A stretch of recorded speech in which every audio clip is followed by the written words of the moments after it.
You really got 1,100 songs unreleased? Bro, I got a lot of fucking songs unreleased. For real. Yeah, 1,100. That's a lot. It's probably more than that, more than likely. Wow. I lost a lot of songs because the studio caught on fire last year. Oh my God, you were a victim of arson. I forgot about this. Nigga. Somebody really tried. That was somebody trying to get you. Oh, it was like or April nah. 13th last year. Yeah, studio done burned down. This is one of the days I'm like, we've been in the studio all week, all day, every day. Ain't showered. Let's go home, shower, chill, play PlayStation. And that few hours it was gone, nigga done turned the music up. He done shot 2 people, went across the street because it's a Chevron, oiled it up, set that bitch on fire. What the fuck? So this was a random thing. It had nothing to do with you, nothing to do with anything it didn't over there? have shit to do with me. Nah. So- it was just, so- it affected where I was working though, you feel me? But the thing is, this is like, cause where my studio was, it's a bunch of other studios around it too. Right. You know what I'm saying? Like a little studio facility. Always a so- little cluster, yeah. Yeah, you know. So one of the people across the hall, and it's fucked up too, cause we was cool with the dude, like the people he killed and shit. You know, like they'll fuck with us on some gas. I ain't got no gas. He'll let me cop some gas. So some dude literally just shot 2 dudes there and then walked across the street and lit the gas station on fire? No, not the gas station. He got gas from the gas station, came back. And then lit the whole thing sprayed on fire? Yeah. What, do you know what the beef was about or anything? Bro, they was like roommates. They was roommates. It was some jealousy shit going on. What the fuck? Jealousy, that's just a toxic trait to have. Yeah, it's true. And so you lost like a hard drive or some shit? I lost hella music, bro. Like, I lost hella music. I lost an AR, my favorite AR custom. Whoa. Beautiful. I almost lost my little brother, though. So that was, but he the reason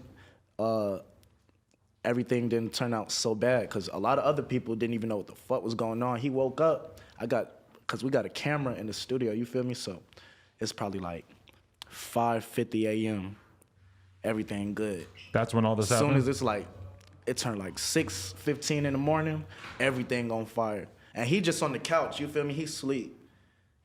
So you get the footage and shit. You see the footage, you like, oh, this nigga's gone. He almost died? Yeah, he almost died. What's crazy, you know, it was hella smoke. And he was inhaling a whole lot of toxic shit, you feel me? But his heart rate was calm because this man was off of Xans. His heart rate was calm because he was off of Xans, so he wasn't panicking, you feel me? Like, That's what they don't tell you about Xans. It might save your life. They said if he was gonna panic, if he started panicking, he would have like inhaled too much toxic and he wouldn't have been able to do shit. He would have just died. And then his girlfriend was in there too, but she got like 3rd-degree burns. She got the worst of it. For real? Yeah, she got the worst of it. Shout out Lil Pink. I'm glad she doing good though. Holy fuck. Yeah. That's a gnarly ass But story. he called the fire department. Niggas ain't even know shit was on fire, so they came. But the way the studio was set up, bro, because the managers, they be on some bullshit over there, because they be thinking hella people trying to come and rob and shit. So it was almost like a death trap, because the bathroom, it got windows, but they got bars over the windows from the outside. And even how you got to get in through the front door, it's a gate.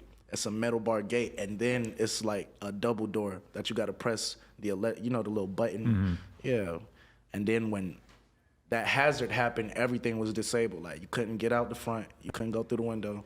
Wow. You had to wait for somebody to come and break in and get you out. You feel me? So it was a death trap. Thank God you weren't there. Nigga, telling you, I'm hot. Anybody was over there, because I knew all the people there, bro. I was cool with them. You feel me? Like, and ever since then, like, shit just been fucked up as far as my relationships with everybody over there, because we was cool, but it's just like now, you know, everybody just kind of went their separate ways. I couldn't get in contact with everybody. Really? Niggas done lost phones and shit in that bitch, you feel me? Oh, shit. But I'm glad for the most part everyone's okay. It's fucked up. We lost a couple people in it, but it wasn't in vain. You lost, who's this dude Nate that passed recently? Bro, Nate, that was like my assistant. That was really close to me. How did he die? He got shot because his homie his homie got in a fight, and Nate broke up the fight because, you feel me, he just made sure it didn't escalate. Right. What he didn't understand was the dudes his partner was beefing with, he didn't know how deep the beef was, you feel me? So he got his partner, he calmed him down, he told him get in the car, and they just started, they was gonna leave, you feel me? And the house party, it was like, it's like on the corner. It's like the first house you go in the neighborhood. So they coming out the neighborhood. The niggas see the people we got smoked with, they see him, not Nate, but they see his partner because that's who they got smoked with. So they just air out the car, and they ended up getting Nate. You feel me? Nate ain't had nothing to do with this. He was trying to stop the whole thing, Whoa. and it ended up just going south. So RP my nigga Nate. That little nigga was always, bro. I'm talking about. He put on for TTB real hard, bro. Like he really was. Anything he could help us with, bro, whether it was marketing, whether it was just trying to get us exposure for whatever reason, you feel me? It don't matter. Like, You think he was in the on studio that night that I went in with you and Big E? yeah. He was there, probably? Yeah. No, he was there. You seen him. That's He had the crazy. TTB Yeah, hoodie yeah. on, yeah. And he probably, I don't know, he might even try to DM you. Ain't no telling. Maybe, maybe not. But he reaches out. He been trying to, bro, with Uno little brother, with Molly, MDMA.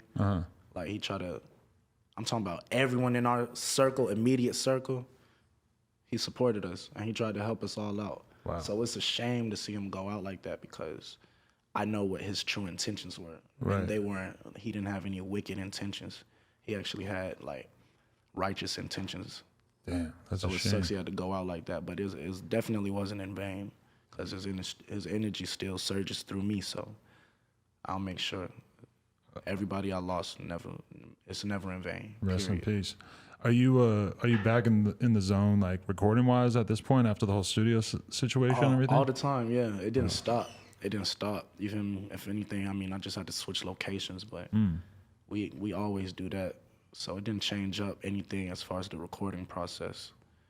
I'm in album mode right now, I'm always working. You got 'cause the I feel like 1,100 songs. Isn't that like incredibly overwhelming to try to decide which ones are the ones that you want to put out?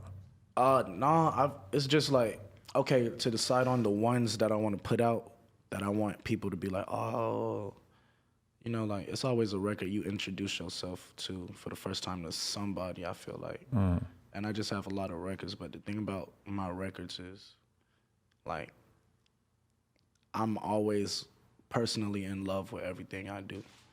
So I know I do have to find kind of a standpoint as far as when I need to put out the absolute best version of myself to people, you feel me?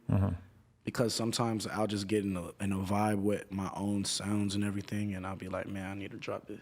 I need to release this. But that's why, like, that's how I even got here, though, because I dropped music, whether I was secure about it or not, even if I was insecure about the music I was making back then. And I dropped it because I was like, fuck it. Like, I like this shit. It's just such a weird thing because somebody like you or Uno or whoever is like, you guys were just dropping shit randomly on SoundCloud. That's how you blew up. And then all of a sudden you get to the point where everybody knows who you are and shit. And then all of a sudden it feels like, oh, I got to save up. I got to have a project. When I drop, I got to have all this shit ready. Everything has to be, you know, you start to put a lot of pressure on yourself. It's like, it's when you, the more the business side of it, you know, the actual music industry side of it, that's where all the politics with that take place, I feel. Because before I started getting more structure and, you know, like having more organization, when I just dropped music, everything it didn't feel like it was so much pressure behind it, you know, like, and now it's like, all right, you know, the team, the management team, everybody, they want to make sure that, all right, I think you should drop this, or I think this has a good vibe to it, or I think the people will like this. But I don't like when they get too involved. I like their input on how they think the song is, you feel me, whether I need to boost the quality or the sound. But as far as the marketing campaign and strategy for specific songs I should drop, I don't want their input on that too much, because then it turns into more of what do you like instead of what do I like and what do I want to release to my fans. And a lot of your, like you in particular, like you're the kind of artist where I feel like a lot of your biggest songs are probably not songs that like an A&R or a label person or whatever would have listened to and been like, oh, that's it. Like most of your stuff that people really gravitated towards is stuff that was just different, like sonically sounded different. It didn't sound like the shit that was coming out at the time. And that just like, that was what made people attracted to it. And it's like, then at a certain point, like you as an artist are supposed to be the fucking genius who understands what the world wants from you. And then all of a sudden, that's what it is to become like a person in the music industry, is like you could get like a really good team who 100% understands you, but at the end of the day, you're probably going to have people around you that don't necessarily like understand what the climate is like you do. Yeah, definitely. And that's where it's more so I'd rather just have me decide on which records should go on what album, what playlist. It's good to always have input. I prefer creative criticism only, though. I don't really want just opinions, you know. I want constructive criticism because I feel like that's how you can actually become better, a better artist. So when I get the constructive criticism, that's more so what I'm looking for over than, you know, when people just start pulling shit out their ass of what they think should be up or what they think should drop and what shouldn't drop. Definitely. But the point of even having so many records is so I can become a better artist. Not all of them will be put out to the world, you know.